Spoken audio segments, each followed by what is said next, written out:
And at this time, I'd like to introduce our moderator for this afternoon, founder of St. Peter's blog and Florida Politics, Peter Schorsch.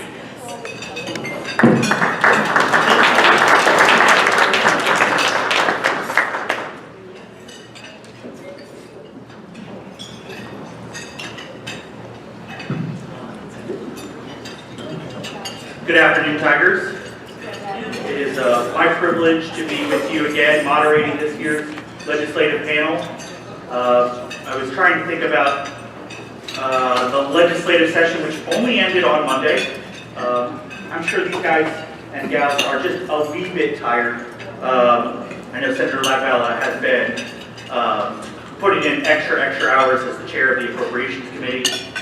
And so this whole legislative wrap-up that we're doing right now kind of feels like a little bit of a legislative check-in. It is almost without a doubt that they will be back in Tallahassee, maybe by Memorial Day. A memorandum actually just went out about 20 minutes ago from the Senate President talking about medical marijuana. There is an intense call for them to go back and address medical marijuana. It is likely, and we will hear from them what they think the likelihood is, that Governor Scott is going to fillet the budget, and there's talk about overriding that and so forth. And so I think one of the themes is, this is a show that goes all year long. They will actually be back in January. They will be back in committee weeks in September.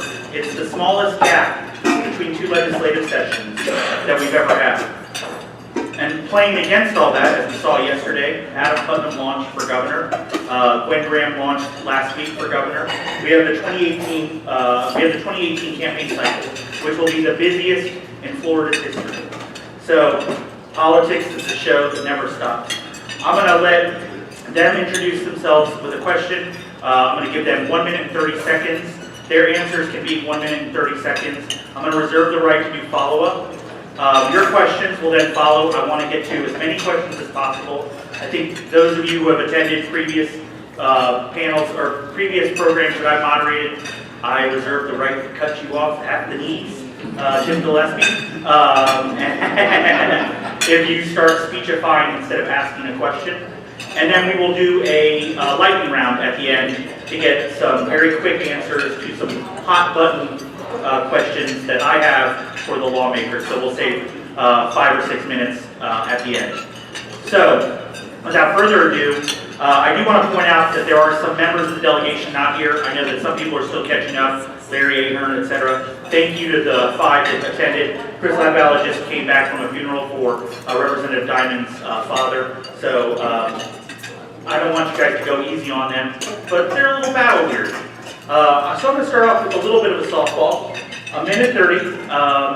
Give me what you are most proud of out of the 2017 legislative session. And I'll start down there with Representative Latvala. Thanks very much. What I'm most proud of is it would have been a bill that would have passed. Unfortunately, it failed on the last night of session, and that was a bill that would have helped PTSD and those suffering from TBI to have a designation on a Florida ID card with the disability designation, which they currently do not have. I guess it would either be the cosmetic manufacturing bill I passed or the schools of code bill that I was one of the main. Thank you. Representative Peters.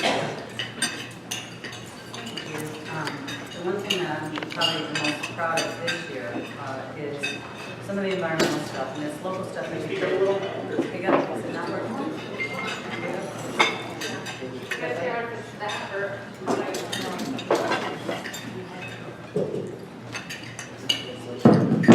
Hi!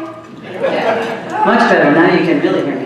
I think what I'm most proud this year about is environmental stuff. You know, it was very frustrating last year with the sewer spillages and overflows throughout the county, and it was very disheartening when DEP came to one of our delegation meetings and said that all the sewer spillage, all the sewer overflows in the state of Florida, Pinellas County accounted for more than 50%, and that's disheartening.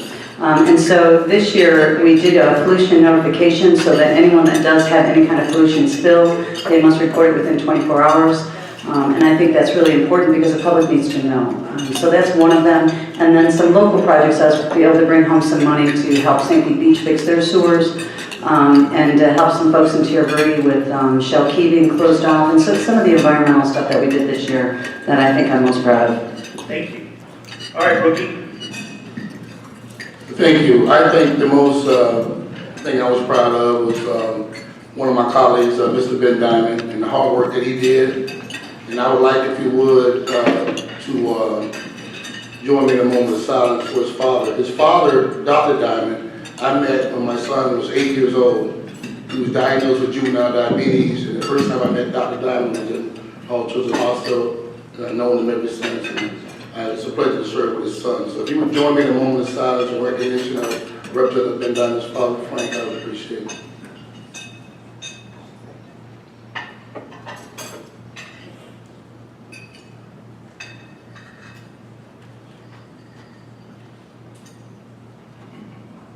Thank you. Thank you. Good afternoon, Tigers. I love coming to Tiger Bay. I'm most proud of three things. One, the Dozier bill. For the first time, this state apologized to the 400 to 500 men who are still living. Dr. Unearthed 55 bodies, 24 more than what was reported, and I was able to tie an appropriation to that of $1.4 million, which will do a memorial and help to reinter those bodies. Secondly, we renamed 375, the ramp that leads you down by the Coliseum in St. Petersburg, Seabed Wimbish Highway. Bet Wimbish was the first African American to serve on the City Council of St. Pete. Became vice mayor, was tapped by Governor Askew to be assistant secretary in the old Department of Commerce, and she was the first black female lawyer to set up shop in the city of St. Petersburg, and has been prolific in her public service. And lastly, you might not think this very much, but I am most proud of my seat on the floor of the Senate, which was next to the master of the Senate, Jack Latvala. I got a chance to watch this senator operate, and it was a learning experience. And Jack, thank you for helping me with Gulfport. We had $127,000 in the budget to help Gulfport with their sewer lateral line replacement to honor the work that they've done, and Jack helped me with that appropriation. Thank you. Thank you. Senator Love. Well, Senator Rouson, I'm happy to be your mentor in the Senate. I just wish you'd start voting right to reflect that. You know, I think my major highlights on the positive side of the session were really three things. First of all, my highest priority in the budget was to try to get a raise for our state employees. Our state employees have had but one raise in 12 or 13 years. It wasn't a big one this year, but I think it was an across-the-board raise. Our law enforcement, our correction officers, judges, state attorneys, public defenders got a bigger percentage raise. But you know, we need to ensure that our public employees are high quality and pay people. We want to keep them. Second thing was we spent about twice as much as we did last year on beach renourishment. You know, beaches are very important to our economic development in Florida, and you know, our tourism industry and so forth. And I can't remember what the third one was. Thank you, Rick Perry. That's just the banter we have. Keep the microphone for a second, Senator Latvala. Just a quick follow-up. What was one thing, as Appropriations Chair, you would have liked to have seen either better funded or funded at all that did not make its way into the budget? Well, I would rather see our public schools funded better.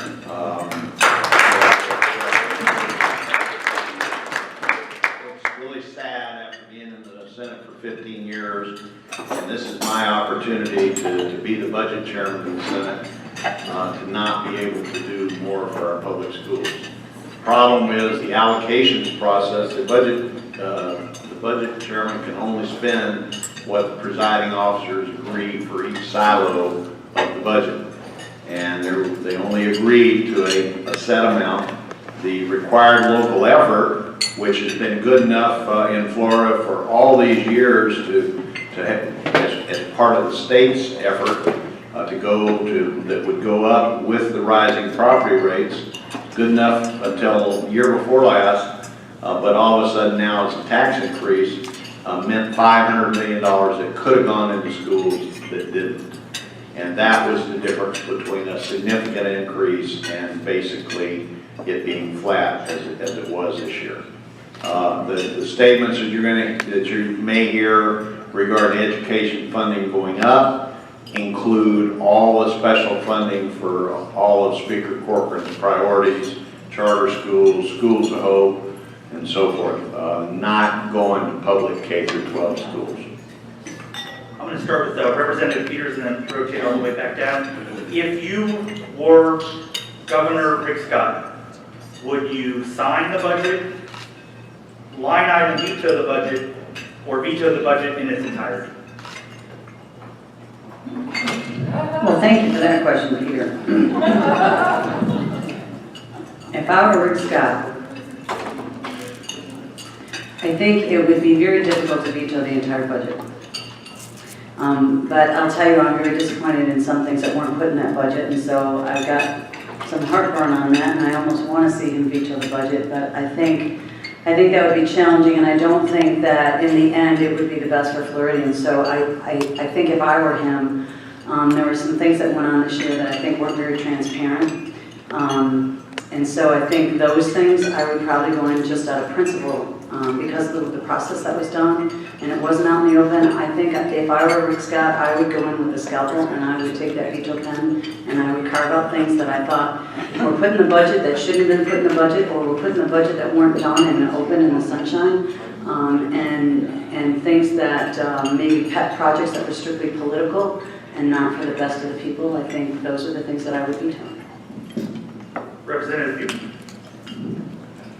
Well, Rick Scott never looked this good, but I would use the line item tool that they have for the being able to line item things that are not germane to the greater good of the entire state or the people who actually pay the money. But I wouldn't use a scalpel, I would probably use a chainsaw.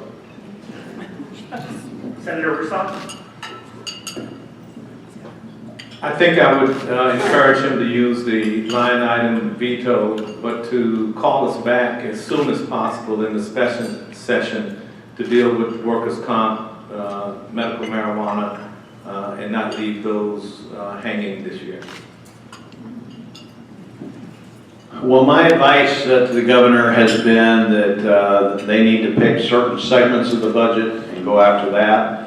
A lot of the K through 12 education funding that I've been critical of was put in a special bill, in a conforming bill. So by vetoing that bill, you get not only the statutory language, but you get the appropriation. I would veto that bill. I would veto the economic development bill, which the speaker also required us to put the appropriation in for Visit Florida and Enterprise Florida to try to protect other changes he made in those programs. But I would have I would have the courage to veto that too, and bring us all back to Tallahassee and just dare us not to pass an economic bill, an economic development bill that addresses adequately the future needs of our state. By vetoing the education bill and maybe the education section of the budget, you'd be in a position where you bring us back up there and you have a dialogue with the speaker about, okay, you want to do things in education, I want to do things in economic development, and let's match it up and figure out what we can do.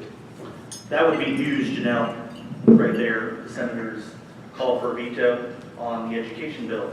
Representative Latvala. Same question. If I were the governor, I would do line item vetoes and, sections of the budget if he so desires.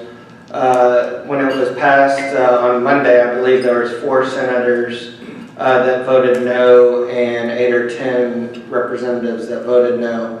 Both had, both sides would be able to override an entire veto of the budget.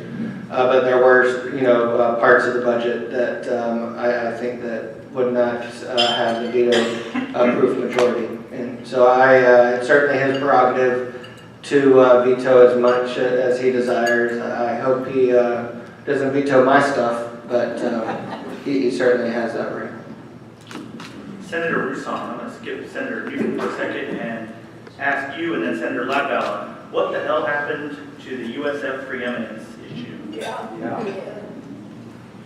Thank you for that question. I joined the Bay Area senators in voting yes on that bill. It had some other good things in it, but when I heard the debate from Senator Young, Senator Latvala, the comments to questions from Senator Lee, I went over to one of the senators and I said, well, I'm going to vote no on this thing, but my no vote is a bookmark. It's a placeholder. Because we've got to come back and fix this. And the suggestion that was made to me was, we know we need to fix it. I've spoken to President Genshaft and she's okay.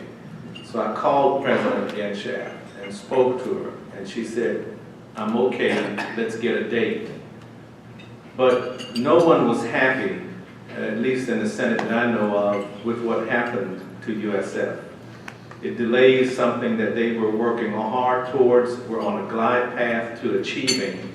And in my questioning, I asked, was it unfair to move the goalposts on them for one reason, and that's because they award in higher proportion than FSU or UF degrees to minority students, African Americans and Hispanics. And that has somewhat slowed them down on that path to preeminence, but they've gotten good at that. And my time is up, but I did vote with the Bay Area delegation. I agree with Senator Rouson. It shouldn't have been done. We need to fix it. That bill, though, does not take effect until next year, which gives us the opportunity of next year's legislative session to fix it without anything really being hurt. I think the important thing to remember is just in the normal course of the other programs that we did, we increased higher education funding statewide by over $500 million. That was a Senate priority. That's what we did. Out of that, USF got $57 million in new money. That's for both operations and for facilities. That's new money, additional money to what they would have normally gotten if we hadn't increased the funds for higher education. It's really a shame that that is lost by the fact that, one thing we didn't get done right. But we're going to try to fix that next year. Any of the state reps, would you like to weigh in on the USF preeminence issue? All right, we'll start with you, Representative Newton. Medical marijuana bill failed in the last hour. It's, again, very likely we're going to go to special session on multiple things, particularly that. The big argument is between widespread access, kind of the push by John Morgan, that we should have growers, pot shops, should be more unfettered access. It seems like at the end there's the cartels, as described by the Tampa Bay Times. There's 7 existing growers right now. Without getting too much into the weeds, I'm going to ask all of you, what's the solution to the medical marijuana? Oh, I know. I didn't even mean to do that. I really didn't. Until somebody threw them out, I didn't mean to do that. What's the solution to implementing Amendment 2 through the legislature? Well, I served on the health quality, which is the first thing we got was medical marijuana on that committee. I did the tour to Quincy, so I actually saw the cultivating shop, watched them grow it, and I saw some of the retail outlets. What we had, I thought was a really good bill, it was a good compromise. Rodriguez said, when he came to my office and spoke with me on it, from that time to what we saw on the floor, he made a lot of accommodations. I'm talking up to the last minute, anything that anyone may have had that wasn't fair to minorities. I think there was a good portion in there for family to do some of the testing. It was good. The hang up was the amount of outlets. Some wanted the cap, some wanted unlimited. That was the hang up. We represent about 21 million people in the state of Florida. They wanted to make sure everybody had access to that medical option, vis-a-vis medical marijuana. And that's where it hung up at. That one little item about outlets versus a cap versus, I think they went from 50 to 100. And I don't know if the Senate or wanted unlimited or the Senate wanted the cap and they wanted 100. But that's what the hang-up was. But we brought in, we did our due diligence. We brought in people from California. We brought in people from Denver. They testified before the committee. We learned from what they did. You learn from what people did that went first. And the input that we got, all that was incorporated. And I thought we had something good we can grow with. So. Go ahead, Representative Peters. You know, it really was the dispensaries were the problem. What's the solution? You know, I'm not sure what the solution is, quite frankly. I think that I'm concerned that if we have a small cap, I think there's some justification in concerns about the monopoly, but I think that isn't the concern so much. I think it's the availability, and I think the demand is going to be so high. And I'll tell you, at first, several years ago, and see, I didn't even know it. And actually, that comment shouldn't even be relevant here, because if it's truly medical marijuana, then it's not. Then that's not the case. But since we allow for CBD, it so happens that my physician is a prescriber of it, and so she has been educating me about the benefits. And I wasn't a big believer until she started educating me about the benefits. And so now that I've learned about the benefits, I do believe that there'll be such a strong demand that I think we do need to have adequate access. And so I'm not even going to get into the capital thing or the monopoly thing. I think we have to ensure that we have adequate access, because I do believe the demand is going to be very, very high. One more question just to Senator Latvala, and then all right, Senator Latvala is going to jump in on this one. My attitude about medical marijuana or any kind of marijuana is well known. I do believe in implementing the will of the voters, and so you know we have to do a bill.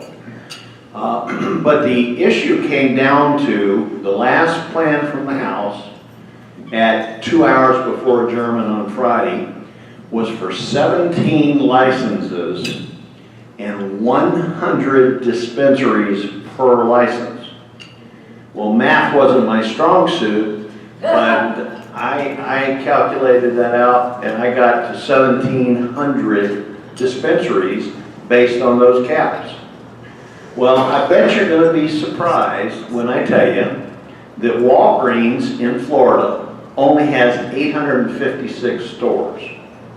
So what we would have would be twice as many medical marijuana dispensaries as we have Walgreens stores who handle all the prescriptions for everybody, you know? And so what's the point of that? I think 100 per license is just absolutely ridiculous, and that's all about John Morgan and the people who want to make a lot of money on this. It's not about the folks in the state of Florida.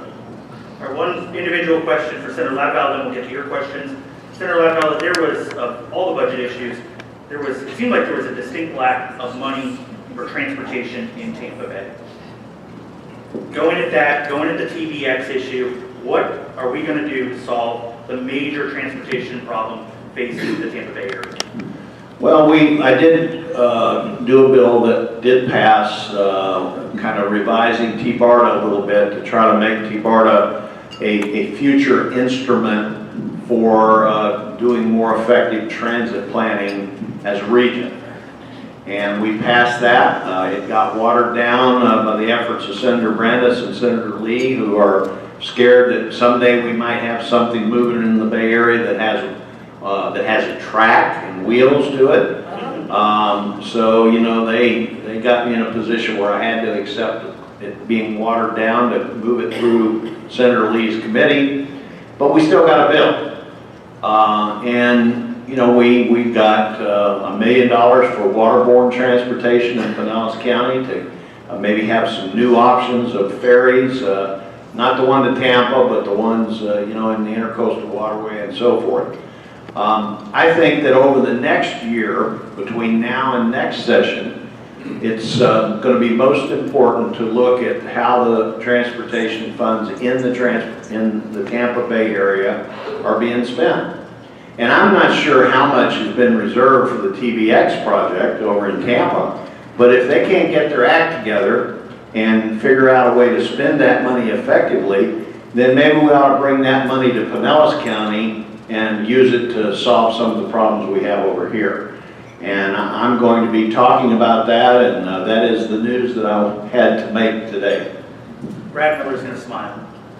All right, let's open it up to Tiger questions. Remember, only Tigers can ask questions. Where is Chandra? There she is. Mr. Jim Gillespie, let's start with you.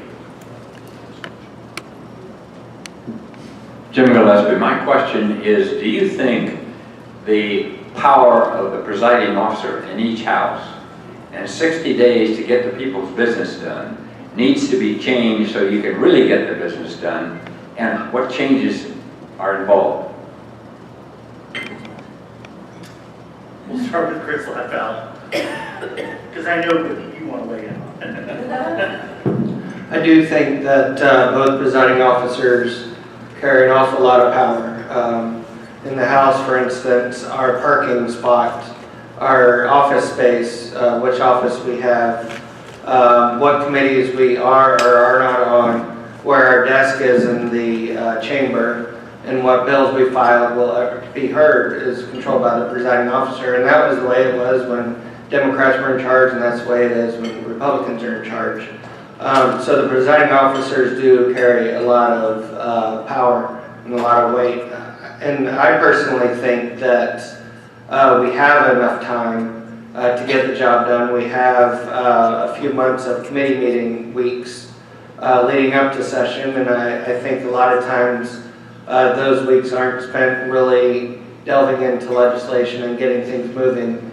And as what I've seen the last few years is everything gets done or is waited on until the last couple of weeks when all the horse trading goes on and each side holds bills hostage from the other side. I think absolutely they hold a whole lot of power. I think 60 days is fine, and I think it depends on your legislators, and I think it depends on the leadership. So if you are a legislator that spends the entire year working on something that you think is a priority, and you do your homework and you do your research. So like when I was doing mental health, and I went to all the mental health hospitals and the clinics and the forensic facilities and the prisons, I was very educated, and you can take and work and start that legislation and work with the stakeholders, and by the time you get into committees, you've got a solid plan. And you can work that through the process. So I don't think the 60 days is a problem. And I think it's up to each individual legislator. If you have one that's truly committed to their job in public service, you got your money's worth. But I think when it comes to leadership, I think when you have some leaders that are more about generals' power and war and less about statesmanship, then I think you have a problem. So I think it comes to what kind of leaders are those presiding officers. And I've had the opportunity to see some really great statesmen. And then I've had some that I think that I've seen that are not so statesmanlike. Representative Peters, how long is it going to take before there is a female Speaker of the House? Well, if I were going to say what I really wanted to say, it would be very politically correct. You know what? I don't know. I know there's a woman that's going to try and run, I think, in this class. I don't know if she'll be successful, but I don't have a good answer for that. You know what the truth is? I think, and you're going to get a long answer on this one, I think women are different when it comes to men. And a lot of times when a woman is offered the opportunity to be a CEO or apply to be a CEO, I think a lot of times women will say, well, wait a second, I'm just not ready. And they'll think about it, they'll contemplate it, and they'll say, I want a little more training, I want a little more education. And a lot of times you'll say to a gentleman to do this, oh yeah, I'll do that, whether they're the training or the, I think women think of this differently. And I think women in higher office are not educated on how the process works. So when I was a freshman, I didn't know what you had to do to be speaker. I didn't know what you know, the relationships that you had to have and the fundraising abilities that you had to have. And I think that when we recruit people to run for office, we don't educate them on the whole thing so that they understand. And if they want to be a leader, be speaker, be president, unless we educate them in the forefront, in the very beginning, to understand what it is that it takes, and we just haven't done that with women, and women don't get together to teach each other how to do that. Thank you for that answer. Representative Newton. Being a freshman and observing it from a, I guess, like the catbird seat, I would say, yes, they have a lot of power, and they do yield that power. You know, I asked a lot of questions in committee, and also we were going through orientation. I got the best parking spot. It's on the second level, right next to the vent, right next to a concrete wall. The furthest away from the tower of no power that you can get. So I think that does yield that. But also, I want to take a quote from Senator Bramlett when we were addressing the St. Pete leadership when they came up. He said the House is more like organized. It's got a general, some lieutenants, and he said news and soldiers, they just follow orders and lockstep. He said the Senate is more like 40 Somali warlords. They're killing each other, taking hostages and everything else. And then Representative Grant said that, well, the House is more policy, where the Senate is more monetary. And I watched firsthand how the Senate, how the House gutted the budget to almost $80 million. And then on the Senate side, they had up around $83 million in the budget. And what they would do is the House would say that the Senate would disavow their top 5 priority on their list if you gave them $5 billion slush fund. Whereas the House, if you offer the House $10 billion on slush fund to disavow their top 10 priorities, they tell you to go pound sand. So I witnessed that near the end, and when I came out after Friday and I spoke with Senator Latvala, they said, well, you just witnessed the ping pong. And that's when bills go back and forth, and then they'll die on one side or the other. So that's my answer. Senator Rouson. Yes, the presiding officers do have a lot of power. It's one of the reasons why I have spent most of my legislative career building relationships with chairs of committees, with appropriations chairs, with the Senate President or the House Speaker, because they can be valuable for your district and valuable for your values and things that you want to get accomplished. The Senate is a whole different animal, like Representative Newton said, from the House. And there are a lot of generals in the Senate. And in the Senate, Democrats are allowed to chair committees. Imagine that. And vice chair committees, which is not allowed in the House. And so that lends itself to a collegiality of operating, of working with each other. So it can be hurtful, the amount of power that they have, but it can also be helpful if you just learn to work the process. And Senator Latvala. Well, I've been around Tallahassee since I went in the mid-70s as a young staff member of the Republican Party of Florida. And there were less Republicans in the House then than there are Democrats in the House now. I think we had 28 Republicans then. And so I've seen the progression. I've been a member now off and on for over 20 years. And I will tell you that this was the most dominated session by the presiding officers that I've ever seen. And I think it's a result of term limits. You know, people predicted in '92 when we passed term limits that it would give power to the lobbyists and it would give power to the staff. I think what has happened is it's given power to the presiding officers. A case in point, this year the House Speaker came out with his ridiculous bill to basically eliminate Visit Florida and Enterprise Florida and 16 other economic development programs. And the early days of that vote, you know, the people that were unfortunately on the committees that had to vote on it, they had to pick a side, yes or no. And I saw firsthand how members who voted the wrong way on those bills were punished. I had bills with some of them that as a Senate sponsor, their bills stopped moving. I had appropriations with some of them that they stopped moving. And I had members from around the state, not just here in Pinellas, who came to me and asked me to take care of their appropriations because they'd been shut out of the process because they voted the wrong way. That's what it's come to in Tallahassee. Thank you. Next question. Time-wise, we either need to shorten your time for answers. Let's go to 1 minute on their answers. Okay. Yeah, and then also, you don't have to, everybody doesn't have to answer, so look, we love questions where you want to ask 1 or 2 people. Okay, sir. Hi, my name is Gary Hartfield. I bring a unique perspective in that I am an ALF owner, group home owner here in Pinellas County, and I'm also a licensed 220 insurance agent. So in that regard, for group home and ALF owners, we have seen a tremendous spike in workers' comp rates. And with the reimbursement rates, it's specifically for group homes, they tend to be somewhat static. They are directly derived from the I-budget waiver.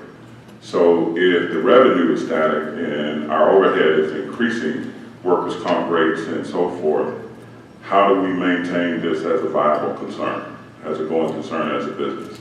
So my question to you is, what can we do as far as workers' comp rates for healthcare services? We go to Representative or Senator Rouson on that because you mentioned that in your opening comments. And if someone else wants to follow up. Well, we need to reform the system, period, and be kinder to our ALF owners who are employers. I do hope that that is on the agenda when we go back to special session. Did anybody else want to weigh in on that? Okay, next question. I'll go Susan McGrath and then I'll go back that way.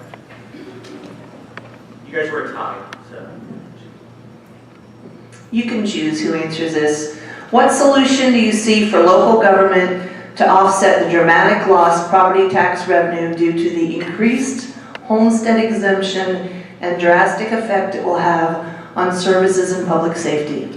I'm going to ask our 2 former local elected officials, Representative Newton and Peters, to answer that question. Well, first and foremost, it's a constitutional amendment. It's going to be put on the ballot, and the people will get an opportunity to decide whether they want a tax cut or not. That's what this is. Secondly, coming from 8 years local government, the people also entrust us with a tool they call millage rate. We get 10 millage points to provide service, the necessary services to them. With a successful constitutional amendment for the tax decrease on the constituency, the only other option I see the local government is going to have is to utilize that millage tool to try to offset some of that. I guess the projection is about 20 million to the county, 5 million to the cities. That's just what it is. I don't know how the candy code any better. Okay, I think if the voters decide that this is what they want, I think there's going to be a lot of things that happen. I think there's going to be a lot more inequalities. And the ones that I'm concerned about, because I believe it's going to be a tax swap, all right, for the cities and the counties, they're going to raise your utility fees, or they're going to do something to make that up. There's a lot of concerns that I have about it. The fire district, for example, fire districts I think are going to hurt the most. So in Pinellas County, I think we'd have to look at how you merge and make one fire district so that it's more affordable, because we already have a fire district that their millage is almost at 5 mils. We have cities that don't pay that for everything. And so for that homestead exemption, you're going to see so many people that are going to be carrying the backs of so many others. And so I think there's a lot of issues with it, and you're going to have to get creative to figure out the solutions on what to do with it. Most of it, though, I think is going to be a tax swap. I think you're going to see utility fees go up My concern above that, and if somebody wanted to ask that, is the attack on home rule. Because if that goes through, and if egregious bills like what was presented in the House where cities couldn't have more than 30 days in reserves, that concerns me even more. And I know I'm out of time, and if somebody wants to ask that question, that's an important one. Let's go there. Voted against it. Hold on for a second, hold on. Senator Latvala is going to enter in for 30 seconds. How much time do we have overall? 104. All right, so we're going to go quickly. Senator Latvala. I just want to tell everybody, I voted against it. Yeah. You know, I think all it is going to be, we're going to redistribute the tax burden. And the people that are going to pay it are going to be people who are in mobile homes, who are in apartments, and who own businesses that have equipment, and on your rental homes and beach houses and so forth like that. They're going to collect the same amount of tax, it's just going to be different people paying it. Please. Hi, my name's Caroline Bloodworth. It might be reasonable to just address the Republicans on the panel. We just have a nice pile of money now allocated to charter schools, which are often run for the benefit of shareholders. Maybe you could explain why there is a reluctance to hold those charter schools to the same standards and mandates and oversight as public schools? We're going to go to Chris Latvala on that question. As the chairman of the Education Subcommittee on Innovation, I will tackle that question. I think the first thing that's important to remember is that by Florida statute, charter schools are considered public schools. So they're not just in a special category, they're considered public schools. I would argue, and I know that it's not the prevailing opinion of this audience, I would imagine, that charter schools in some instances are held to a higher standard. And by that, if a charter school is failing, they could be closed down by the school district at any point. If a public school is failing, oftentimes they get more money and more resources and they try to stay open. One of the bills that I sponsored this year along with a couple of my colleagues in the House was the Schools of Hope bill. And in Florida, there are 115 traditional public schools that have been failing for more than 4 years, including 8 in Pinellas County and including some that have been failing for 12 years straight. And I'd like to talk more about that later. Greg Wilson.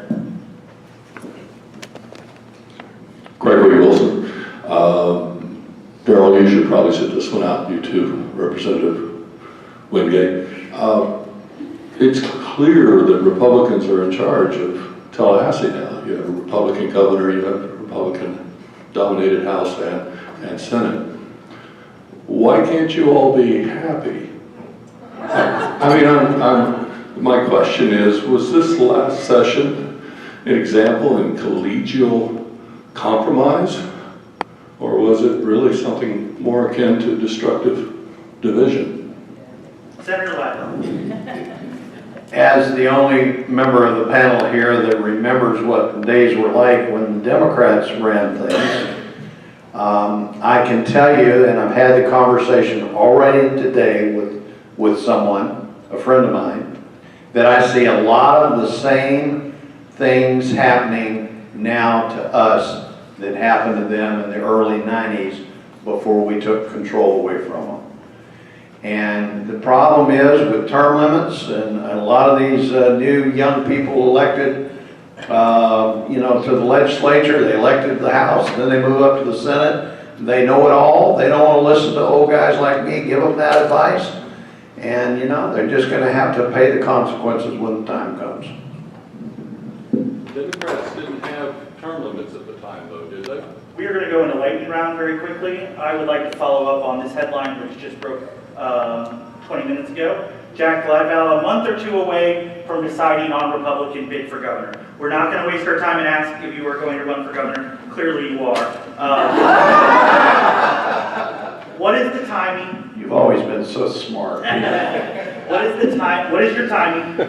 And do you expect Governor Rick Scott to endorse you? Clearly he's not a fan of Speaker Corcoran.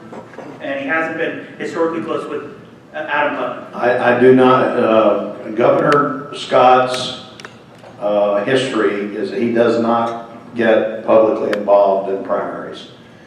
Even when there was primaries last year between people that support him on economic development and those that didn't, he never endorsed in those primaries. So I don't expect him, especially when he'll be on the ballot himself, I would assume, I don't expect him to get involved in the governor's race. I support his agenda. I think he recognizes that I have some of the same qualities, but a lot less money than he had when he ran. But I've made a payroll. I've paid workers' comp premiums. And I think that he recognizes the importance of that in someone that's going to be the governor. With regard to my timetable, I've been as busy as I could be the last 10 weeks while Adam Putnam was getting his thing together yesterday with the marching bands and all of that sort of stuff. I was doing the best I can in Tallahassee to get the budget done. And I found that the best way to get elected to other offices is do a good job with the one you got now. Will we have an answer by Labor Day? Yes. Senator Rouson and Representative Newton, who will be your party's nominee for governor? I believe that nomination will go to Gwen Graham. Representative Newton. I think it's Mayor Gilliam out of Tallahassee. And who do you think will be your nominee for the Republican nomination? Representative Peters and, well, Chris, geez. Who do you think will be the nominee? I'll be casting my lot with the old timer on the other end of the table. But I definitely think that history has shown that people don't like front runners, and Adam Putnam has been in elected office for every day of his life since he was 22 years old. And I don't think that Floridians have the urgency to want to just promote somebody that's a lifetime politician who, in the jobs that he's had, frankly, has done a pretty piss poor job. Are you opposed to people getting elected to the House in their 20s? Don't answer that. Representative. I think you should wait till you're in the ripe old age of 32 like I was. Representative Peters. I back Jack. Yes or no? Will you be voting, start down there, Representative Latvala, will you be voting yes or no on Amendment 4 now that it's been put onto the ballot? Is that the homestead? That's the homestead exemption. I will be voting yes, but I don't plan to actively campaign for or against it. Peters? I will likely be voting no. Representative Newton? Yes. I'm still studying it. No. All right, on a scale of 1 to 10, 1 being not at all transparent, 10 being very transparent, how would you rate the last 2017 session in terms of transparency? Senator Latvala. 4 or 5. We did conduct everything that was done in a public meeting to at least make the final decisions. And the session until we got to conference was very transparent. We involve people, we debate, we don't cut people off, at least in the Senate, from testifying and what have you. When we got to the conference process, it didn't go perfectly well, but I have assurances that that's not going to happen next year. And if it happens, I'm not going to be involved in it. Rapid fire, Rouson, 1 to 10. 3. Newton, 1 to 10. 5. Representative Peters? 3.5. And Representative Latvala. 6. Stay down there, Representative Latvala. Last question. 1 word to describe Richard Corcoran. Whoa! Yeah. I gotta go. Transformative.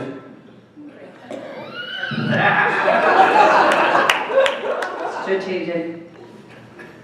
Stop. A general. Machiavelli. Last word, Senator Latvala. Thank you, everyone, for being here. Thank you.